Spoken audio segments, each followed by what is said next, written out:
certainly for the best for everyone in that dangerous zone.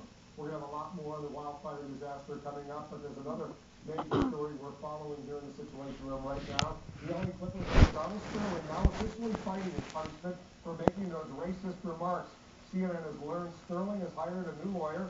He sent a defiant letter to the NBA rejecting Sterling's lifetime ban, refusing to pay a $2.5 million fine. That's the maximum allowed by the NBA. The source now saying Sterling is also threatening to sue the league if it doesn't back down. Earlier this week, Sterling suggested the penalty was tough, but he also suggested it might be fair.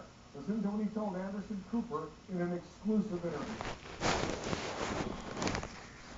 It's a little bit harsh, but what is the league supposed to do? They're in a storm, and a stupid owner has created all this problem. Show that they're not going to stand for that. The league won't stand for that. They won't stand for racism, I'm telling you.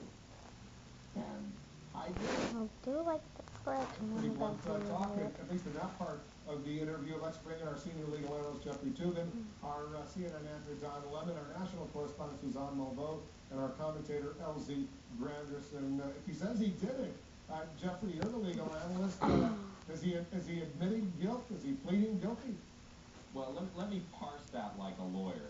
What his lawyer would say, I'm certain, is that he apologizes for generally offensive conduct, generally an offensive statement, but what he said is not a violation of the NBA Constitution, and thus is not grounds to take his franchise away. That's certainly the way a lawyer would parse that. Whether anybody believes that is a separate question, but that's certainly the way to analyze it. The argument that's been made against him, and I've heard this from sources close to the NBA repeatedly, is yes, there is an NBA Constitution, and it's stipulated from the Constitution that the owners have to agree to all the various agreements they've made in order to get that franchise. And over the years, going back 30 years, including within the last decade, Donald Sterling signed various agreements with the NBA that includes those so-called morals clauses that you can't do anything that's going to impair the NBA. As a result, they say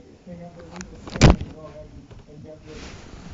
That's embarrassing to bring negative light onto the franchise which he owns, and then thus the NBA as well. And there is no doubt that he has done that.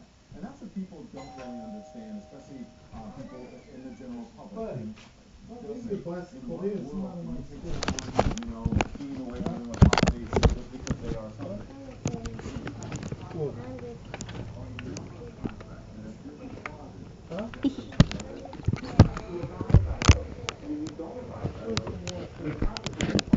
Scaredy of wasses. Ha ha ha. Putting this on YouTube.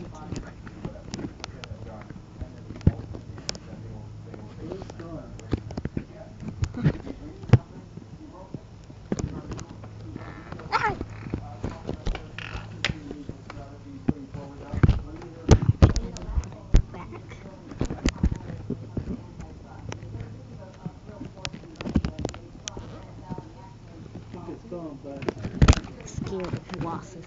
Really scared of wasses. Well, there's enough interruptions today. Come on, Birdie.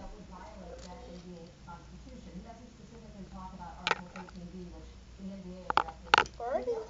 Birdie? Oh.